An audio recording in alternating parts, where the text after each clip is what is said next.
So today we are going to discuss about electromagnetic induction.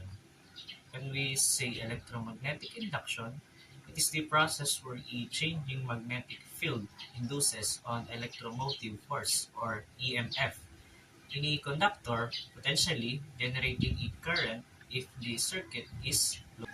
The magnetic field comes from a permanent magnet like a bar magnet. The phenomenon is called induction because there is no physical contact between the conductor and the magnet. The magnetic lines and force pass through air or medium. If the coil is wrapped around a metallic core, a condition of electromagnetic induction is that there should be a relative motion between the conductor and the magnet. Okay, so how does it work, or how does the electromagnetic induction work? When a conducting wire wound into a coil is placed near a moving bar magnet having a north and south pole, the magnetic field in the bar magnet is represented by lines of forces that come out from the North Pole and terminate into the South Pole. The number of lines passing through a given area in space is the magnetic flux. So this is the general formula for Faraday's law. E or epsilon represent the induced electromotive force in volts. Then N represent the numbers of turns in the coil. And this one, it represents the rate of change of magnetic flux through one turn. So it will be measured in webers per second. So as we can see here in the general formula, there's a negative sign. So this negative sign is from Lenz's law. So it indicates the included electromotive force or EMF that opposes the change in flux. Okay, now we are done from Faraday's law, and now we will tackle about the Lenz's law. So Lenz's law states that the induced current flows in a direction that opposes the change in magnetic flux that produces it. So it was formulated by Heinrich Lenz in 1834. So in physical concept, Lenz's law is based on what? It's based on conservation of energy.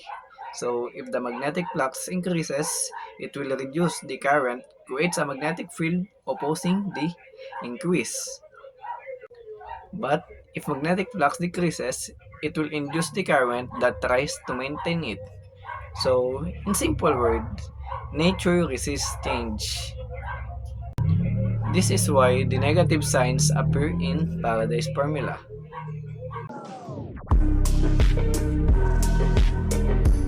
First, I discuss the function of the electric fan. The primary function of the electric fan is convert electrical energy into mechanical energy to move air, providing cooling or ventilation. Second one is AC motor role, the core component that transforms alternating current from power outlets into rotational motion to turn fan blades. The secondary functions may include speed control via adjusting current flow and oscillation to distribute air over a wide area. Second, we have a components involved of electric fan. The first is stator or stationary part. It contains multiple copper wire coils wound around iron cores. These act as electromagnets when AC flows through them. The second one is rotor or rotating part. It features permanent magnets or electromagnets in some designs and conductive bars in induction motors. These are aluminum or copper in conductors embedded in the rotor core. The third one is power supply. Delivers alternating current which create continuously changing magnetic fields in the stator cores. Fourth one is bearings and shaft. Transfer rotational motion from the rotor to the fan. Magnetic flux through a conductor induces an electromotive force of the EMF, which creates An electric current in the rotor's conducting first. The induced current in the rotor then produces its own magnetic field. The interaction between the stator's magnetic field and the rotor's induced magnetic field creates a moment of force that speeds with Lenz's law governing the direction of that current to produce motion.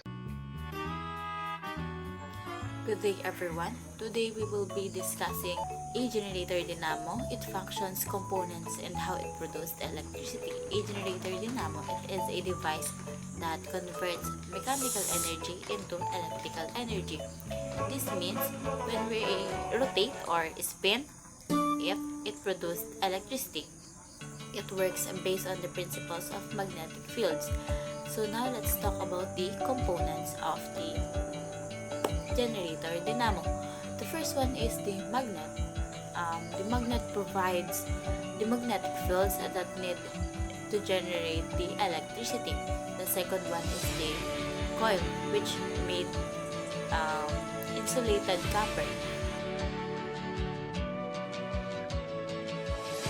So according to Faraday's law of magnetic induction, when the coil rotates inside the magnetic field around the coil changes. This changing means the magnetic induced an EMF or the electromotive force. So the EMF then causes an electricity current to flow the circuit. Remember this important. No motions means no change in the magnetic field. And without the change in the magnetic field, there is no electricity produced.